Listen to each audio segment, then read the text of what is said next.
I think the reason for that is because Jason is a much more relatable character. In his youth, he was, deformed and hated, and, he ended up getting drowned in a lake because, the people over there who were supposed to look after him in Crystal Lake didn't take care of them. They were irresponsible. And in a way, and I'm not saying this to be, for real, they kind of deserve, getting killed by him for being irresponsible. Well, that, and sometimes he reminds me of Fuzzy Lumpkins from the Powerpuff Girls, and he's all, "Get off my property!" I don't know, for some reason I just think of Fuzzy Lumpkins sometimes every time I look at Jason. Now, I've only seen the original, the Rob Zombie remake, and the remake sequel of the Halloween franchise, so I can't really talk about Michael Myers as a whole, but I'm gonna try give it a shot, see what I think of it. I mean, no offense to Michael Myers, but how are we supposed to relate to this character? He was just a kid who went crazy, and that's it. No other reason at all. At least in Rob Zombie's Halloween, Michael Myers was surrounded by people who totally pissed him off, so he ended up going crazy and killing them. And he ends up becoming a serial killer. And then, of course, Rob Zombie made a sequel of that film, and that ended up sucking, and it was really confusing. I think the reason is because Hollywood knows that you are going to watch it. They are playing with your nostalgia. I mean, the thing is, nostalgia is a very powerful thing. And for fans of certain movies or shows being remade, and whether or not they're good or bad, they are going to cash in on your childhood, on the things that you love. Now, personally, I don't mind remakes and reboots as long as I can end up enjoying watching them. And plus, there's some things that they can do that the original couldn't do. But, if it ends up sucking, I'll, totally hate them for life. Well, actually, from what I've heard in an interview with David S. Goyer on the Godzilla film, he doesn't have a lot of involvement with the film. He only, wrote a small parts of the script, and that's about it. But regardless of that, I've always liked David's work, especially on, his best films, like, all the Christopher Nolan Batman flicks. And I also even like some of his worst films, like The Crow, City of Angels. I always loved that film. I don't know why people hate that.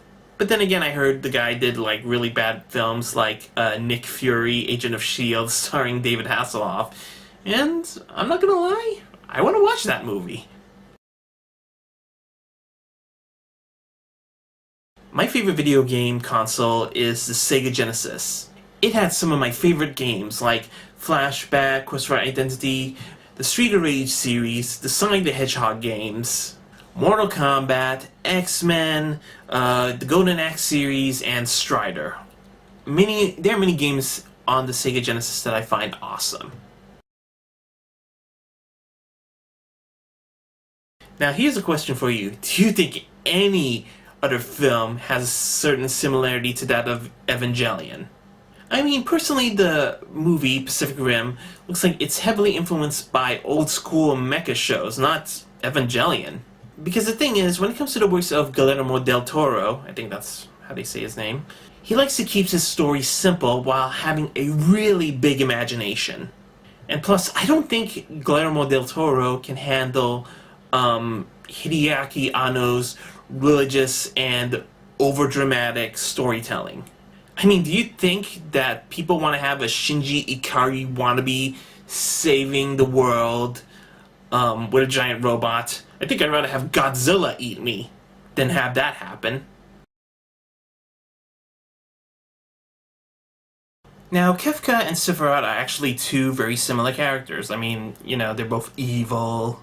They have unleashed hell upon the planet, and, they become gods, and you end up, battling them. But when it comes to the backstory and their artwork and, their personalities, they're definitely two totally different characters. So between them both, I would choose Kefka. I mean, for me, Kefka is just evil for being evil. I mean, he doesn't need a backstory, and sometimes he can be a little bit over the top. And he's the kind of character who wants what he wants, and no one will stand in his way. I mean, the guy poisons, a river so that he could, conquer this fortress quickly, and, that is just really pure psychopathic. I mean, to me, Kefka is the Heath Ledger Joker of Final Fantasy. I mean, I will admit that his artwork isn't really that, threatening, but regardless of that, I've always had a gigantic appreciation for Yoshitaka Amano's artwork. I mean, for me, Yoshitaka Amano's designs are haunting, beautiful, and magnificent even when they look ridiculous. As for Sephiroth, the only reason he's evil is because he's different and he has mommy issues. I mean, we've seen these kinds of characters before. But I have to admit, when you see him kill Aeris, that was actually quite the heart stopper. And plus that scene where he burns all of Cloud's hometown, that's actually pretty despicable. But for me, he is still not a very satisfying villain. But probably the worst thing for me is the fact that his artwork was done by Tetsuya Nomura, who I'm starting to despise as the years go by. I mean, no offense to his work, and I mean, I really love his works on Final Fantasy VII and up to 10, but with all his new modern games for Final Fantasy and stuff, it's just too youthful, and like, I'm in my 30s and I'm like, you know, feeling old every time I see his very youthful characters. I mean, put it this way, how many of you felt like Final Fantasy 13 felt like that it was made for tweens?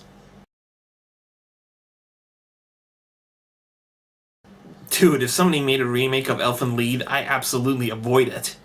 I mean, yeah, I give it a high rating once, but as the years go by, I found the anime less and less appealing.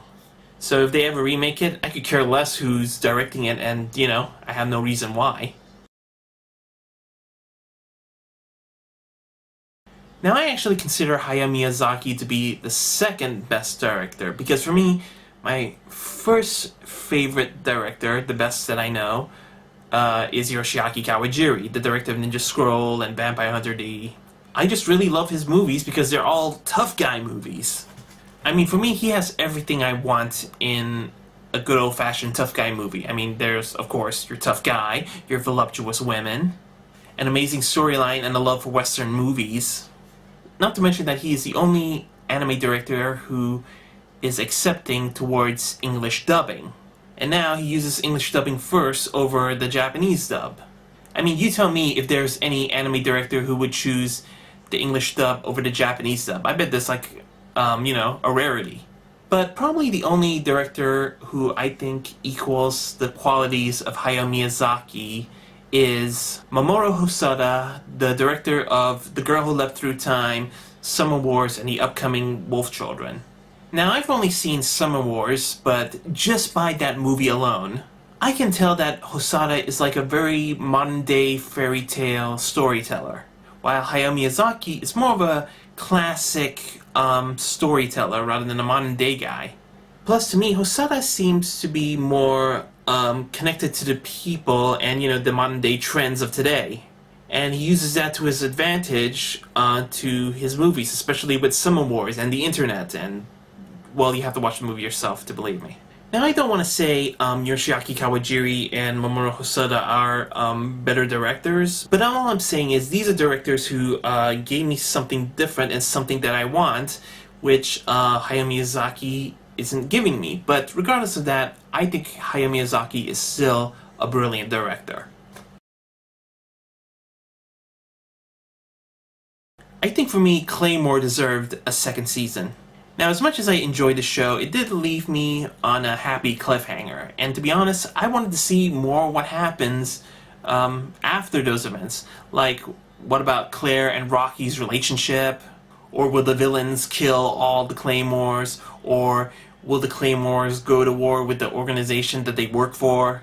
I would really like to see what happens. Well, when you review as many animes as I have, it does kind of get very tiresome. So I figured since I'm a gamer, I was like, yeah, what the hell, you know, give video game reviewing a shot. Well, that, and I have a better chance in getting video games than I do in getting anime here in Brunei. Yes, I do actually. One of the previous video games that I recently finished as a first-person shooter is Metro Last Light. It's one of those post-apocalyptic first-person shooter games, and certain decisions will give you a good ending or a bad ending, that sort of thing. I really enjoyed this game, but if you're gonna ask if I'm gonna review it in the future, probably not. Do I find big-breasted women with glasses hot? Well, I guess Satellizer from Freezing kind of counts in that category, so yeah, I guess. I'd pick Evangelion, especially Evangelion 2.0. That's an anime I could watch over and over and over again. I mean, no offense, I actually do like Gurren Lagann, but the thing is, I don't want to watch this really long show all over again. I mean, it'll just be very tiresome to me. Plus, Evangelion 2.0 has Mari, and she is just a badass. That is a really immature question. Look, whether or not you're male, female, straight, or gay, if you find someone or something that arouses you, I mean, you shouldn't be ashamed if you're doing that. As for me and hentai, well, let's just say after one particular hentai called Starless, I'll be taking cold showers rather than watching hentai ever again. I think I prefer modern gaming these days, especially around the PS1 years. I mean, to me, the PS1 revolutionized gaming, especially with the amazing use of 3D and CG. I mean, it made the games more cinematic and emotional. And there's so many game developers that can do things that they couldn't do with, some of the older video game consoles before the PS1. I've only seen 2 episodes of the Garcia's Wing anime, and I'm gonna be honest, it is actually pretty hilarious, and there is no way in hell is this worse than a Hamai Buddha. And yes, I'm gonna definitely review it in the future. Dude, I don't even like Gantz anymore. I mean, why would I even read the manga? Hell, I had a hard time sitting through the live-action movie. Probably the most underrated slice of life romantic anime would have to be Honey and Clover.